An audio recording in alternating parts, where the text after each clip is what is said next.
Brodes Media.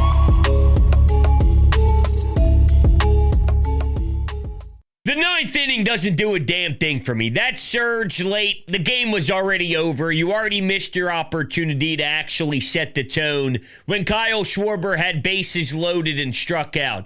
When JT Realmuto in the sixth had Bryce Harper on third base and did nothing with it. Aaron Nola did his job. Now, unfortunately, your bullpen is so bad and it's so awful that when it is glaringly obvious that Nola's day is done through six, you needed to ask him to go the seventh and give us all you have because every other option was inevitably going to fail.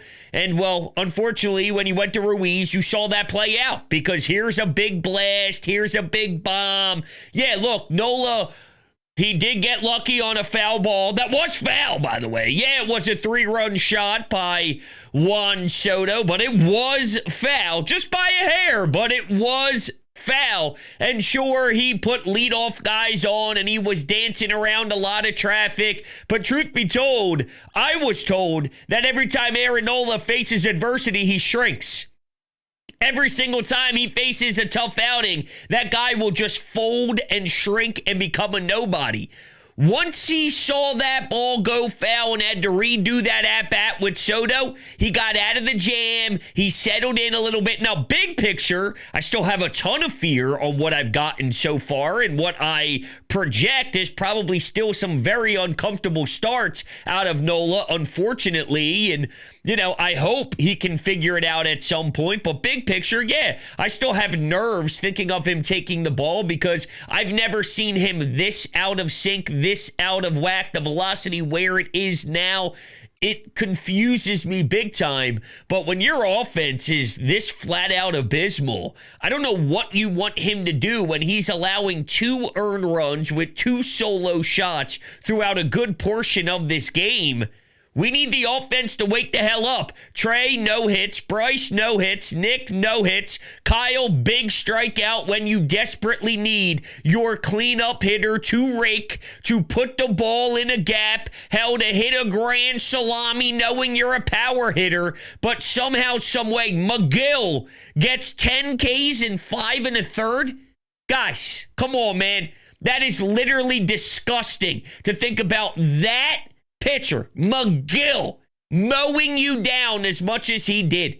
It's a joke. So I'm sure internally the Phillies are going to take some little positive out of having Edwin Diaz come into the game, and he needs to be forced to pitch because I was disappointed big time when I had to watch Jose Alvarado do that a few nights ago against the Marlins when you were up big in the ninth, and I told you how crucial that could be. But, this embarrassing bullpen is on another level. Whereas the Mets don't have the same exact concerns that we do with our pen. You know what really ticks me off is Dave Dombrowski, right? I've been on the record discussing how he had a to-do list this offseason, which all presidents of baseball ops have. And obviously, number one on the list was something along the lines of improve your fucking outfield because it's dog shit to have a platoon in Rojas and Brandon Marsh and Austin Hayes and all that crap was never going to fly. But there was a second thing to do, Dave. So 1 and 2, outfield, and what was number 2? Oh, that's right, bullpen. Get a bullpen. That was 1 and 2 on the list. 1 and 2. You just skipped 1 and 2? That's what you needed to prioritize. 1 and 2 on the to-do list. Do you need me to explain how piss poor our bullpen is? It's so bad that you really did have to ask Nola to go the 7th because it's better than anything else. And his day was done. Everyone saw it. His day was done. But he took the ball. He did his best. He went out there in the 7th. There were some base runners, but your bullpen is a disaster. It flat out stinks. I said recently on WIP that I don't think it's as bad as the days of Brandon Workman, as the days of every single time someone came in, it would go poof, gone, evaporate, the lead is over, it's dead, you suck, you're going home, pathetic, another loss. Every time, no matter who it was. Well, we may be here again. I didn't think it was that bad, it might be that bad. It probably is that bad. Everyone who touches the mound stinks, and starts getting crushed. Oh, well, that got barreled up and tattooed, and holy fuck, every outfielder is just staring as it's going 1 row, 2 row, 3, no, there's 18 rows back. If only. Ugh. What are you going to do? Thought they liked Ruiz in that role of being able to clean up. Can't clean up shit. He can't clean up shit. And the truth is, because this is the question I always get, Brodes, how do they fix it? What can they do? Waiting till the deadline is not an answer. You waste so much of the season, you can't survive. So what do you do? Everything is on the table for me. Let's discuss the benefits of Ranger. Let's discuss the benefits of Andrew Painter. Let's discuss the benefits of Taijuan Walker. Let's discuss the benefits of somebody who's in AAA, somebody who's in the minors. Now, that is very, very desperate to think someone's just going to pop in and be able to hold the fort down in some big games, but I'm asking for some regular season stuff right now. I'm not looking, closing out a World Series Game 6 on the road with the series lead in a 1-run game. I think that's a lot different when you look big picture and thinking about asking a young prospect or a guy with zero experience to flourish with the light shining bright on the biggest stage. That's not where we're at now. I'm trying to survive. I'm trying to get me to a deadline. By the way, that means then Dave has to actually get serious, legitimate, unbelievable, lethal talent at the deadline. Then it also adds this question into the equation. Is this team even worth it to do that? Are you even willing to give up certain names and sell off the future to try and put together band-aids on this pen? I guess to some degree, yes. Some degree, no. Nah, Lindor killed you. Yay, that was fun. Your offense stinks. I had a feeling it wasn't going to be fun. It wasn't going to be lovely. It was going to be a bad time in Queens. I figured the way that their bullpen was getting torched over the last few games against the Miami Marlins, it would come back to bite you in the ass, and it sure did. You were so thin. You didn't really have anything available. And truth be told, it doesn't matter when you do have anything available. You're not very good anyway. But, what transpired on Saturday with Romano, brutal. What transpired on Sunday, blowing a big lead. Orion Kerkering getting shelled.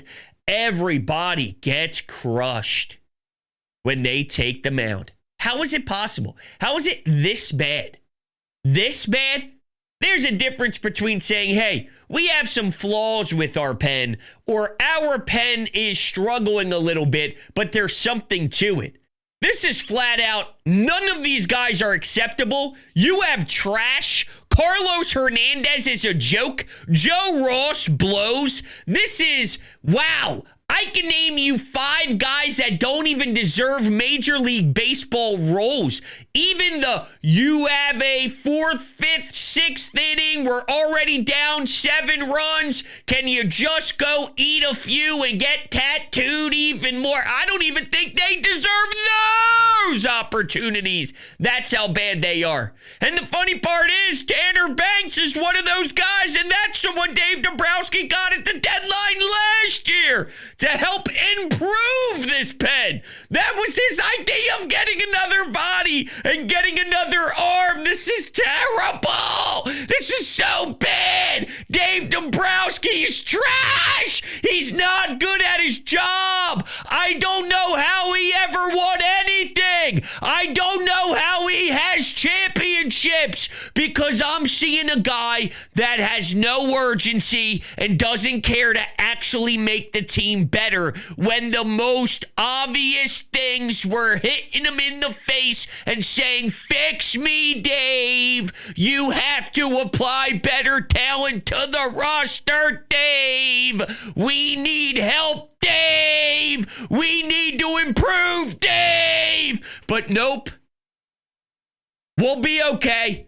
Hey, Kevin Long, what are you doing next year, bud? Okay, you want to do this again? Let's do it. Oh, what's that? Your ideas and your philosophies hitting is hot trash? Welcome back to the Philadelphia Phillies. We'd love to have you and make no changes to any of the offense that we do. We're just going to strike out in big spots. What do you say, K-Long? And then he probably answered on the other side and said, Dave, that sounds amazing. I'll be there. Spring training.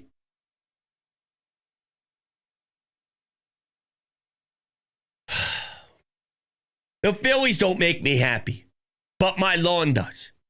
And so do my great friends at Green Lawn Fertilizing. They are based in the Philadelphia area and the best in the market. Experts in New Jersey, Pennsylvania, and Delaware. And they are so knowledgeable, it's not even funny. Think about how bad this offense is. Flip that 180, and that's how amazing they are with knowledge of your grass. They've created their own custom blend. And the first round is so important to lay the groundwork. I just got another treatment late last week, and I am watching my grass become beautiful as the days go by. The first round is so important to lay the groundwork that they are offering. Green Lawn Fertilizing is offering 2 free treatments and 10% off for all of you out there. And all you have to do is sign up with the link down below in the description. It'll tell them that Brodes sent you, so it'll go through my link. It'll say, hey, I heard from Brodes, and I'm telling you, man, it is something different. My neighbors are starting to talk to me. Yo, Brodes, tell me some info. Dude, easy. Green Lawn Fertilizing, check them out. They are going to make your lawn luscious, mouth-watering. You're going to want to have your kids playing on that lawn and the whole neighborhood coming over to play wiffle ball, soccer, kickball, you name it. Check out the link down below in the description. You know what we should do? We should take some anytime hotline calls. Because I need a break. I'm sweating. I'm getting uncomfortable. I'm getting angry.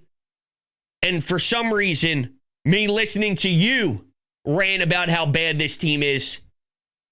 Yeah, I don't know. I was going to say it would make me not uncomfortable, but my palms will probably continue to be sweaty underneath my knees.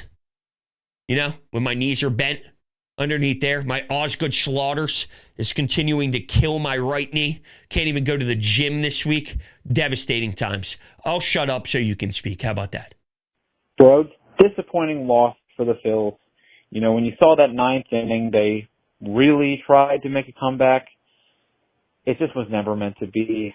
7th inning, I love Rob Thompson, but I thought he completely mismanaged that. I thought instead of going back to Nola and then going to Ruiz, I would have either given Ruiz a clean inning or I would have tried Banks. I just did not think that was managed very well. Like, they were even saying that he had a quality start. There was no real reason to mess with Aaron Nola in that spot. You do kind of got to tip your hat to the Mets, though. I mean, Lindor is really good. But the one positive to take out of all of this in the past couple games, Bryson Stott has been killing it out of the leadoff spot. Like, I'm really impressed with him. Like, he seems to really figure a lot out. I think he's much better at the top of the lineup where he can focus more on working ABs and getting hits rather than trying to be the hero with runners in scoring position, batting 5th or 6th. One thing I will say, Bryce Harper needs to be better. I think that the way he conducted that 9th inning, he forgot that Schwarber was behind him. Like, you don't have to be the hero, and I get he loves being the hero, But in that spot, I needed a better at bat there. I don't disagree with you. I don't disagree with you. In that ninth inning, I thought, all right, he's trying to take the hack. He's trying to take the big cut. He's trying to take the big swing. And, look, I guess it's kind of twofold here, right? Because Bryce Harper is known to be the hero. Bryce Harper is known to have the swing of the life. That is the guy that you want to do that because, well, he has the capabilities of demolishing and also tying up a game late when you think you're down and out. He's normally the one to put the cape on. But I also agree that it did seem he was forcing it. He did seem to be swinging out of control a little bit, and it wasn't a very tamed at bat. And you watched Bryson Stott hit a bomb off of Diaz, and if you were able to get on, maybe that opens up an opportunity for Kyle Schwarber, who's no stiff, by the way, and can also find the heroics too. I got you. Overall, though, he does need to be better, for sure. I won't criticize Rob here, though. I really won't. In a normal world where you have a competent roster and your team actually has reliable arms and they're not getting toasted against a Miami team when you're up 11-4 and then you have to go to Alvarado and then Romano is unusable again and Kerkering gets shelled and this and that. I'm not telling you it was a great decision to go to Nola there, knowing where he was and the type of day that he had. It was time to yank him, but when you look at the alternative, a 70% Aaron Nola, who was at about 90 pitches at that particular time, unfortunately for us, the fans, and unfortunately for Rob Thompson, the manager, the one that has to pick on who goes next, Aaron Nola at 90-something pitches through 6 is a better option than Ruiz. It's a better option than Tanner Banks. It's a better option than any name that was available. And it got beat. Unfortunately, it got burned. You had a couple guys on, then you had to go to Ruiz anyway, and then damage was done. But I do not blame him there. This is a Dave Dombrowski issue, not a Rob issue. And I don't think Rob kept him in because he thought Aaron Nola had all this stuff left. He had so much outstanding filth ready to go, and he was an ace today who was mowing down the Mets. If Rob Thompson honestly assessed the game that way, where he thought Aaron Nola was putting together a masterpiece and deserved the 7th because he was so sensational, then no doubt about it, I would have a problem with the logic and the thought process, even if it was the same decision that I just mentioned, right? Like, if it's the same decision, if one guy knows it's because of desperation and one guy does it because of they think Aaron Nola was great and deserved it, it's the same result. I accept hey, the bullpen blows and we have to because we don't have any other reasonable options. I don't accept Nola was great. And there's nothing in my body that tells me Aaron Nola and Rob Thompson, or Rob Thompson saw Aaron Nola and thought that guy was just too good to take out of the game. Does that make sense? Now, the final point that I would like to hit on out of your call is the Bryson Stott leading off stuff. Yeah, there's no doubt about it. He looks comfortable. He looks comfortable up there, and I like him up there as well. I really do. I think it's a good spot for him. Currently, I always had my questions on if it was the best, but sometimes you, again, get so desperate. All this stuff just happens due to desperation, which really is an indictment on Dave Dombrowski's poor job in the offseason. But because you brought in right-handed bats, Nick Castellanos, you tried Alec Boehm, and all of them have failed so miserably to protect Bryce Harper, you got so desperate you had to move Kyle behind Bryce. And when you did that, that opened up the door for somebody else to slide in at the top of the lineup. But this is almost also really showing you how bad Trey Turner is. Because if Trey Turner is the Trey Turner that you need to get out of that $300 million contract, Trey should be leading off over Bryson Stott. I'm just saying. Like, if Trey Turner was doing his job and being a superstar, he should be getting more at-bats than Bryson Stott. So it also shows you on how bad that is and who signed that guy to that deal. Oh, that's right. Dave Dombrowski. It's unbelievable. It's actually unbelievable. Back to the phone. Yo, Brodes. Gary from South Jersey. I got to start off by saying I love the Phillies. And right now I also hate the Phillies. But I love baseball, love the Phillies. They are extremely frustrating. I don't know if you're listening to the radio broadcast, but they were talking about why they brought Ruiz in tonight in a 2-0 game when you need to get out of that. And it's because Strom was unavailable and Alvarado was unavailable. And there's so many ways I could go with a call tonight, but I want to get your thoughts on the way, again, they're managing a bullpen. Strom comes into the game on Saturday in the 5th inning. And the first thing I thought was why? Why in the 5th? Why now? I don't care about anybody getting hurt. He doesn't belong in the 5th inning. But he got warm. That was the excuse. He got warm, so we'll put him in. All right. That's ridiculous thinking. And it came back to bite you because he threw too many pitches. Then he had to pitch Sunday. Alvarado had to come in because Romano sucks. So he then had to pitch on Sunday. And none of them are available for a series against the freaking Mets because they pitched too much against the god-awful Marlins. So to end this, if that's how you're going to act, where if a guy, throws too much in the bullpen and gets warm, that he's done, then maybe you need to go sign Tanner Scott and Kirby Yates, and you need to get guys who are actually good throughout the bullpen instead of Tanner Banks and Jose Ruiz and Carlos Hernandez, because there's a lot more close games in Major League Baseball than there are blowouts. That's only one part of my call, Brodes. Thanks, man. I'll talk to you. Well, thank you for the call. Yeah, the Matt Strom thing, I was just annoyed that they pulled Taijuan Walker because I think they got comfortable. They thought they'd be good without needing Taijuan to go a couple more innings and the shoulder stiffness. And I think they lied about the shoulder stiffness because right away they were like, oh, yeah, he's pitching in Chicago. Oh, yeah, there's no doubt. There's actually a 100% chance he's making his next start in Chicago. That message was delivered seconds after the game. So it tells me that shoulder soreness wasn't really that awful. And I think they just decided to do it. To your point, maybe Strom got going and they said, you know what? Because Taijuan sat for a little bit and Strom's getting going here, let's get him an outing. It's against Miami. We're not going to have to use guys. So I think they actually put themselves and backed themselves into that corner that now has us in an egregious spot going up against a division rival who, oh, by the way, leads the NL East. And there was something else. Oh,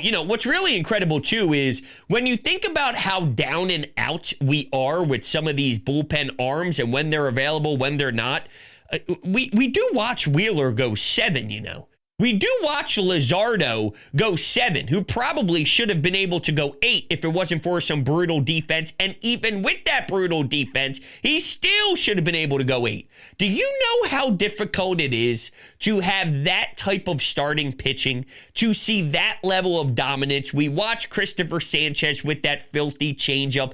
How in the world do we get this caliber of starting pitching, yet we still fail to have bodies readily available? And I guess when you only have 2 guys that really have a chance to take the ball and actually succeed, Matt Strom and Alvarado are essentially it. I guess there's the answer. I guess that's the answer, is you have 2 guys. You legitimately have 2 guys. So no matter how well pitchers go, starters, once you go 8-9, if it's a must-win game, if it's a close game, if it's a big game, well, you need Jose, you need Matt Strom, and then there's your 2 guys. You really don't have anybody else. Romano's supposed to be a guy, he's not. Kerkering's supposed to be a guy, he's not. Joe Ross, man, I heard Dave Dombrowski speak on, he did one of those MLB Sirius XM shows. He did an interview. This was, I believe it was middle of the weekend. It was during the Miami series at some point. Might have been after the Wheeler start. It was in that range-ish. And, he's talking about how they didn't have the production that they were looking for from the right-handed spot out of the pen. But guys like Joe Ross. Well, that's the issue. is you depend on guys like Joe Ross. And when you depend on guys like Joe Ross, I'm going to tell you for free what it's going to look like. It's going to look like this. One of the worst bullpens ever. Aaron Nola after the game. I'm not getting the results. My fastball is not where it needs to be. Hope velocity starts to get up there soon. Nola, is it an early season thing? Probably think I started off with lower velocity last season. Oh, probably think I started off with lower velocity last season. I don't remembering it being this bad. But who knows? I mean, I am not ruling Nola out to find a groove at some point. I know a lot of fans are out, they're done, they don't want to deal with him anymore. I still think he's a good pitcher who's going through it. And you know, he's getting up there in age with a lot of wear and tear. So at times you kind of have to reassess, relook at things, kind of recalibrate a little bit. But he's done so many good things for so long in this league that I think that there's something to be said about just veteran knowledge. And while he doesn't throw 99 to blow people away and just can't reach back and have the velocity shine and that be what makes you great, there are a lot of pitchers that do lose velocity. And again, their knowledge, their longevity in the league speaks high volume. And because of that, you're able to tinker with what you do to still excel. Now, there's less margin for error when it comes to Nola because he's already behind the 8 ball with the velocity. But if he gets a couple ticks up, just like Romano went from 90-something to 97, and it's like, hey, he was able to find that velocity. Well, then he ended up stinking. But if Nola can get up 1 tick or 2, I think he can get back to a 7-inning game, 1 earned run, 7 innings, 2 earned runs, and he starts filtering those throughout some of these starts, then, you know, I mean, you, as long as your offense can give you something, then you might be able to survive a little bit more. Rob Thompson. Haven't scored a lot of runs for Knowles. Pitch better than his line says, and better than his record will tell you. I don't disagree at all. Now, to be fair, I don't believe he has pitched as well as I need him to. I mean, I'm not running away from that, but I'm just not a hater. And I think there's still something in there. He's just going through it. But I do think, and I don't care how you feel about this next statement, it's how I feel, that Aaron Nola finding a way to get into the 7th after everything that happened in this game says something about who he is. While there's a lot of fans out there that says soft, loser, terrible, garbage, when it gets bad, when it gets rough, he has no idea how to stay mentally tough. Wrong. The home runs are an issue. He seems to be allowing a few runs and then settling in. And we definitely need it to be better where he starts off with, you know, a few innings of settling in right off the rip that can get the game established a little bit so the offense doesn't seem like they're playing from behind instantly. I get that. With that said, I mean, when you only allow 2 runs for majority of this game and you have bases loaded and JT's up with Bryce on third, you can't win a game with 0 runs. They had 0 runs until the 9th when the game was essentially all over. And speaking of JT, I have no actual data to back this up. This is all eye test. I swear to God, this guy fouled back. He fouls back pitches more than anybody else I know that are so hittable, it pisses me off. I swear to God, 95 right down the heart of the plate, fouls back. 93 right over the heart of the plate, fouls back. 94 right over the middle of the plate, fouls back. Off-speed pitch, hanging, fouls back. Off-speed pitch, hanging, fouls back. Fastball, fouls back. Again, no actual data. Just me watching these games, feeling the frustration because I swear to God, it hurts my soul. It really, really does. Let's take one more call. What a joke.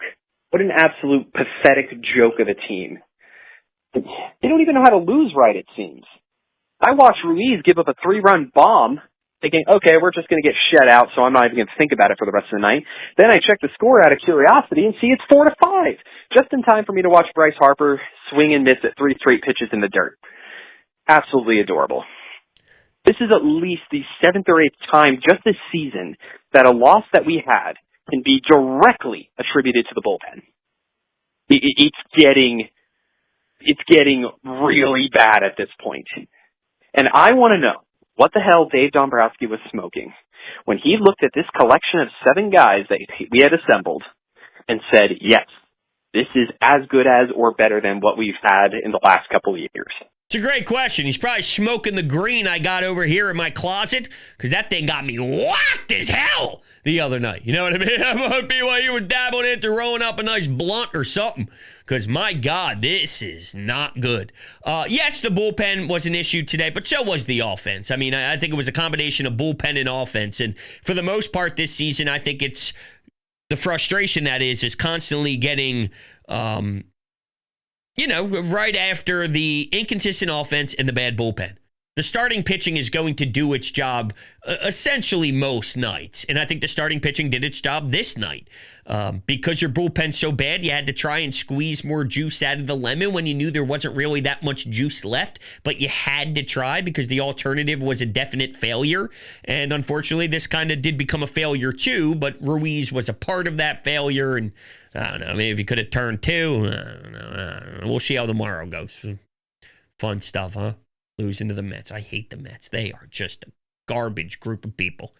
All right, everybody. That's going to do it. Go Phillies.